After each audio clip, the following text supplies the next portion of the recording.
YouTube, what is up? As soon as I make a video making fun of people that only have 25 minutes to train, not making fun of, I felt like I answered that pretty stoically, but talking about how you need to set your life up in a way in which you don't have 25 minutes. I have 25 minutes to train before this session.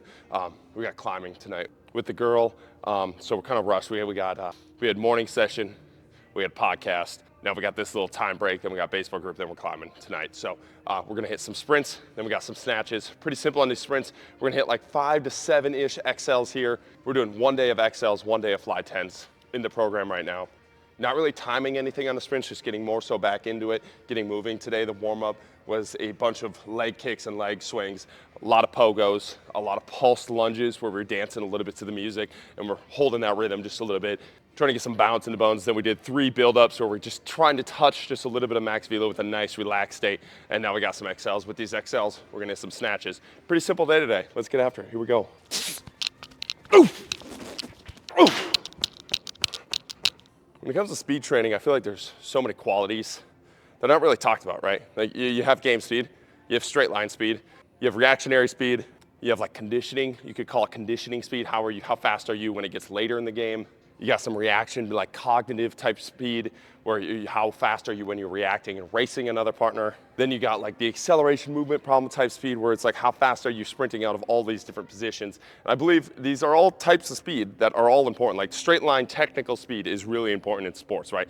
But it's not the only thing that's important in sports, and I think all of it can be touched on. It's not incredibly hard to do so, right? Like again, when we're running all of our speed days, we're just gonna start pretty basic with like a lot of technique work when we're doing our speed work. Then we'll come into something a little bit more goofy where we're working a little bit more of that reaction-based speed, or like an awkward-based speed where we're having to come out of different positions, accelerate out of different positions, race different people, maybe process something with the mind and see how they're handling that. And then when we finish with that, we're gonna hit some fly 10s and we'll get that linear speed, right? But I just think the linear speed is a little bit overemphasized in the strength conditioning and sports performance sector, when the other stuff can be touched on very easily with it. All right, let's go. I think the same thing happens with speed a lot too, when it happens in the baseball world, where it's like hit tracks and dudes really just start only chasing the exit velo and the launch angle, and they really start to lose a lot of feel with their swing. And you see that with a lot of sprints. A lot of times when you take the sensor away, you get a lot better response from the athletes in what they felt in that sprint and how their body was moving in space. So I think a lot of times you want to use all of your tools rather than just objective data. And objective data does matter, right? It can drive a lot of things where an athlete's feeling good doing certain something and they run through the sensor and it's slower, and we got to talk about why is that slower, what is it? And that doesn't necessarily mean that feeling good that they're feeling in their sprint is a bad thing. I just think it opens up the discussion. I think a lot of times we're not opening up the discussion. We're just sticking with the one data point. And I think a lot of athletes kind of run their head into that middle ground of what they already have. They know how to hit a certain number on a sensor. I know how to hit a certain number on a sensor. And I think the more you can free them up to discuss and experiment and try new things, at least in some part of their sprint training, the more you get some of those exponential gains where they find and feel something, and then they bring that something to the sensor and it clicks and it works for them, right? So again, we're trying to break through plateaus and actually improve the athlete's ability, not just chase these objective numbers that really don't have a lot to do with the field of play. So let's get after it. Here we go. Ooh! Ooh! Bah! All right, we're gonna finish off with 2 sprints here over the double hurdle. Trying to stay in the air just a little bit longer over this hurdle. Not 2 hurdles individually, just one long one here. Hopefully try not to eat shit here. Let's get it.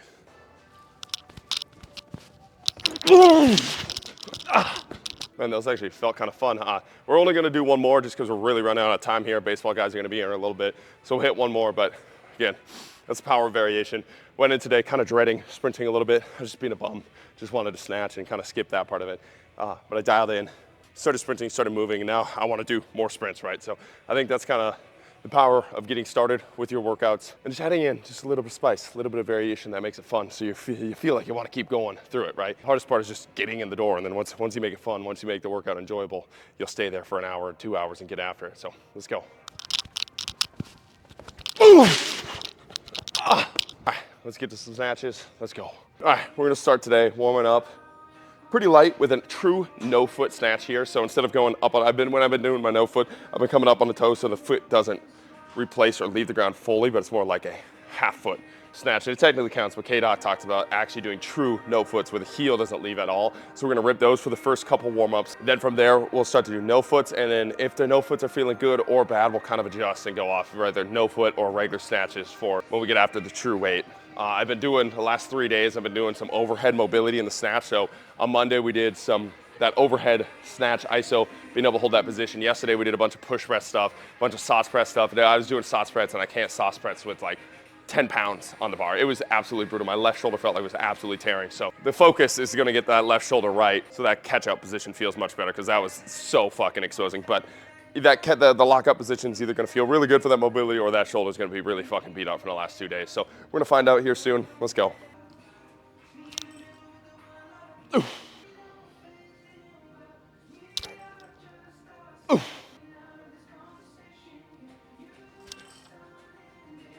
Oh, those feel tough. And that left shoulder feels creaky. I hope that fucking figures itself out. Otherwise, today might be a light day. Let's go. In between these sets, we'll answer a couple Q&As, because I was a DGen and didn't answer any of the Q&As this past week. I answered like 4 out of the 40 that we got. It was a total shit show. But the first question that I wanted to answer was, should I cut as an in-season athlete, or how to cut as an in-season athlete? And this is the most typical like high school, college, unfocused athlete thing of all time to ask. Like, I want to get huge during the season. Oh, how do I get so much faster during the season? How do I cut and get ripped during the season? Like, dude, just focus on the season. You're way too spread out. You're way too not focused. And all of these guys that are asking these questions want to make the big jump because they're not playing right now, but they're focused on so many things, they focus on nothing, right? And so my biggest piece of advice for athletes that are asking all these big questions about how to do stuff in season, what's the change I need to make? How do I get faster, bigger, stronger? All these things, like, just focus on the season in and of itself. Focus on the lift in front of you in and of itself. Focus on the meal in and of itself. Stop spreading yourself out with all these goals that are all over the place. I'm telling you, the more focused you are on multiple things, the less focused you are on things that actually matter, and you're gonna get lost in it, and you're gonna waste time, and you're gonna waste years that you don't have to waste. Just get after your lift, get after season, get after your practice. Stop focusing about bulking or cutting in season. When it gets to the off season, we actually wanna make a big shift. Then we can make the big shift. For right now, you need to focus on where you are at and where your feet are. Stop projecting into the future, right? You're wasting your time. You're not nearly focused enough for that to matter. So let's get after it. Let's go. Ooh. Ooh. Ooh. God dang. That left shoulder is cranky from those push presses yesterday. Gotta wake up, let's go. So I'm gonna warm up nice and slow, just because that shoulder is feeling pretty beat up. Hopefully warm it up and it starts to click, starts to feel better. And we're gonna get more reps in that true no foot snatch. It's tough for me to accelerate that bar at all without leaving those heels. It's a goofy feeling, but a good feeling that I need to feel. I'm gonna try and answer all the questions before we get to heavier weights and before the baseball guys start to get here, so when the heavier weights come, we can just get after it and I don't have to talk with them here.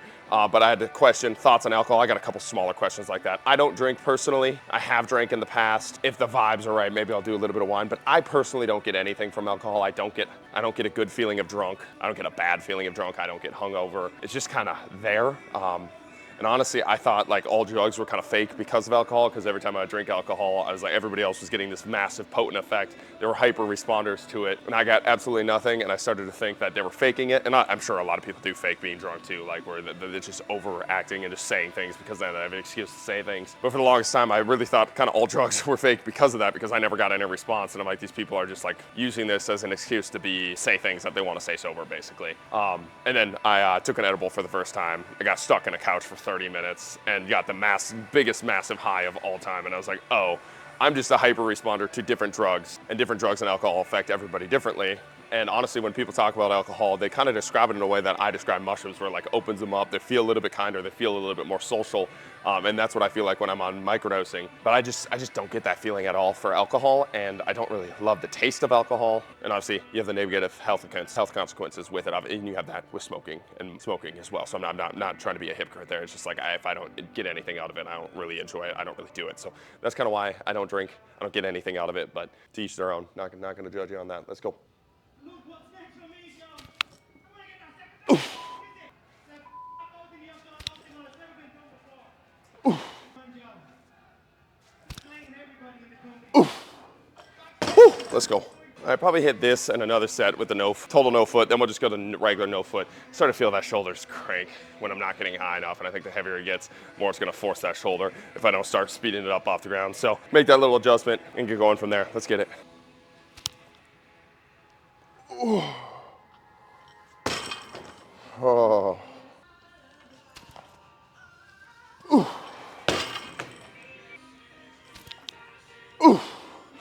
Yeah, we're gonna turn those into just regular no foots. That shoulder is cranky. Sorry for bitching about it, but let's go. This will be probably the test to see how we go. If bare minimum, everything is just, if that shoulder is just absolutely destroyed today, we'll just hit some snatch pulls today and turn into something good. We'll make a good day out today. The other question I got was, do I use nicotine as a pre-workout? And I do. I really like the cognitive benefits of nicotine. Feels like I think much cleaner. Gives me a little bit cleaner of an energy boost than caffeine, where I could get a little jittery with caffeine. I like that the half-life of nicotine's a little bit shorter, so using it before bed rather than caffeine. Obviously, it's not the best thing before bed, but it's a little bit better than caffeine. But the one thing I will tell you is it takes away your pump massively, right? So if you're doing an upper body day, or you're just like, where the fuck is my pump at all? If you're busting out a lot of nicotine during, you're not gonna get a pump. We're gonna have to counteract it with something crazy like some Cialis, microdose some Cialis there to get a pump. If you haven't looked into the pumps from Cialis, you're missing out. Especially when it comes to like higher lifts. Like I won't put it in right now, but as we get heavier, if we turn this into something good, I'll throw in a pouch. It makes me feel like I'm buzzing again, and I can get after the weights a little bit more. And I really love the verbal fluidity it gives me. I feel like I talk much cleaner when I'm on nicotine. So yes, I do, but I can't say I totally recommend it for everybody, especially if you're not 18. Don't be zinning up if you're not 18. Let's go.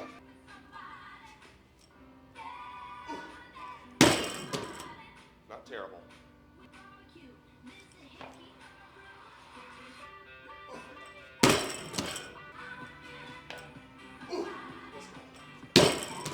Felt pretty decent there. Shoulder might survive today. We're gonna see how it feels as we continue to load it up. Throw some straps on so I can really accelerate the bar and catch it high. I think anything where I'm not catching it high, I'm gonna have to lock out with that shoulder. It's actually gonna make me cry right now. So let's keep adding weight, let's go. All right, last kind of silly question we're gonna answer before we get into some of these heavier weights is my favorite dirty meal or my favorite cheat meal. Absolutely Chick-fil-A, bro. Chick-fil-A absolutely fucks me up. And I know they put some illegal drugs in there, because every time I break my diet and have it, I crave it for like 2 more weeks after, right? Like I can break the cravings on pretty much anything, but Chick-fil-A, man. Chick-fil-A has its claws in my little brain. I had it for the first time like 3 or 4 years ago, so I had it super late in my life. And the first time I had it, I was like, dude, this is unreal. And I just never had it before that, because the only chicken growing up, fast food wise, I had was KFC, and I fucking despise KFC. When we were in the trailer house with my family, we'd used to get this like family bucket, and it was like the only place we'd go out to eat because it was like $10 to feed the family, but it was this bucket of chicken legs, a bucket of mashed potatoes, a bucket of gravy, and it was like the grossest thing ever by the time we were done with it. So I despised chicken fast food for the longest time. And somebody was finally just like, no, dude, you have to try this. This is not KFC. I tried it for the first time. I'm like, dude, I've been missing out my entire life. But favorite cheat meal is absolutely Chick-fil-A. Let's get after it. Let's go. Ooh.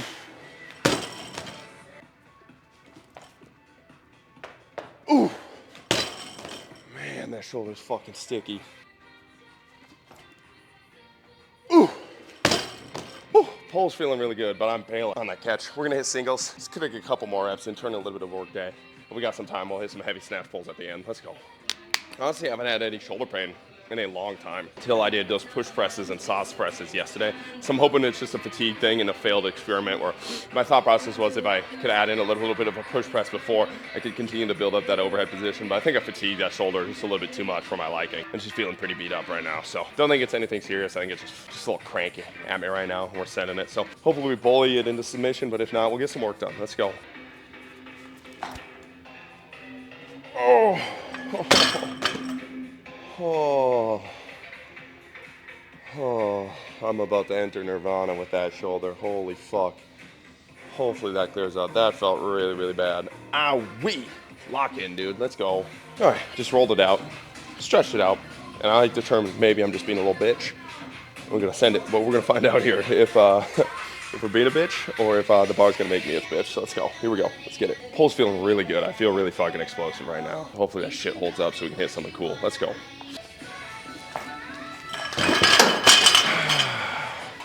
We're saying fuck it, turn it today into a deadlift session. Let's go, lock in.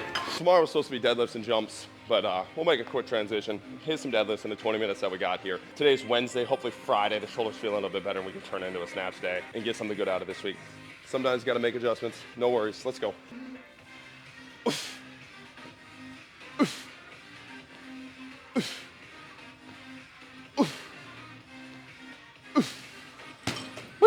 And pain versus injury wise, like it's it's cooking at like a 7 or 8 out of 10 pain right now, but we're really not going to know much until tomorrow and the next couple days on how it's feeling. I don't think it's anything serious. I literally think I just overloaded that overhead position like 4 days in a row, really trying to crush that snatch position, really get the mobile shoulders back, and we're going to continue to crush that. I just overloaded it too quickly, the same way that you get shin splints when you run and you add too much volume sprinting too quickly. So I'm assuming it's that. Probably since the snatch, it's probably a little bit too early in the week. I wanted to get it done before hit tracks this weekend. So let's go. Turn it into a deadlift day. Let's get it.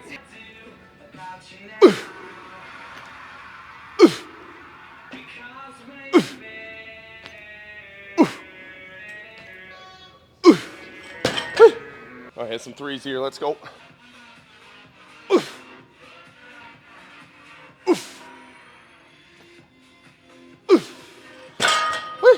All right, let's get it. Here we go.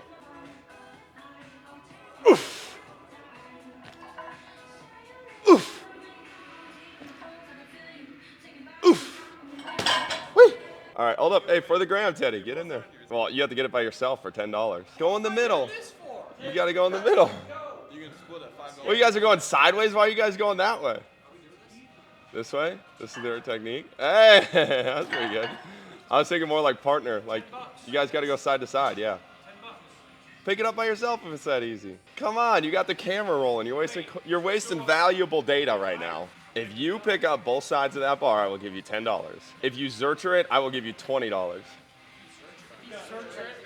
So you mean if I end up in the hospital, I'll pay your bill? I will give you $20 for that hospital bill. Coward. Come on, this is your shot at fame here. You're gonna let down the camera? You absolutely are a clout chaser. You've been telling me to follow you on Instagram for like 2 weeks. All right, this one's for Teddy. So he's coward and want to get it. Only goal here is not to pass out. He's gonna come up with the excuse that he didn't have straps. But I told him he could use anything in the gym to get it up.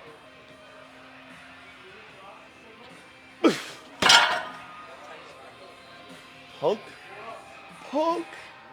That's a day. The baseball boys are here warming up, playing some handballs. So we're going to go coach them. It's pretty pitiful. Not a very good day. Shoulder feels like it's absolutely falling out of that fucking socket. I'm starting to think, but I think I did it during the cleans when I had that strap and the bad front rack. I think it kind of pulled everything forward. I felt it a little bit on the cleans. I felt my shoulder on a couple of them. And then I think I fatigued it with all the other overhead stuff that I was doing. But I think the clean is what did it because I was just getting into that position, messing around, and it really felt like I was pulling on it. So I'll probably do some cleans without straps for the next couple of weeks and chill on those a little bit. And hopefully we come back and hit a decent snatch day later this week and come back. If not the end of the world. We'll just keep making progress. Tomorrow we're going to bench press, see how the shoulder feels there. Honestly, that horizontal motion doesn't really matter and bug it. It's more so that like front rack, I'm pulling on it and getting into that, like through that front rack and picking up. Pretty bummy. I can't pick anything up with that left shoulder right now. There's like no strength, zero strength to it right now. So we'll come back. Happy we got something out today. We got some sprints done. We got some dead done. Not the best day. Probably pretty close to the worst day, honestly, we've had recently. But shit, our worst day is if we're pulling 455 and hitting old snatch PRs on the day where I can't feel my shoulder. That's pretty solid progress. So not too butthurt about that. We'll be back tomorrow and see how that shoulder feels. Appreciate you guys watching. Sorry we couldn't give you more, but we will win the battle with big recovery. Appreciate you guys watching. Keep chopping wood.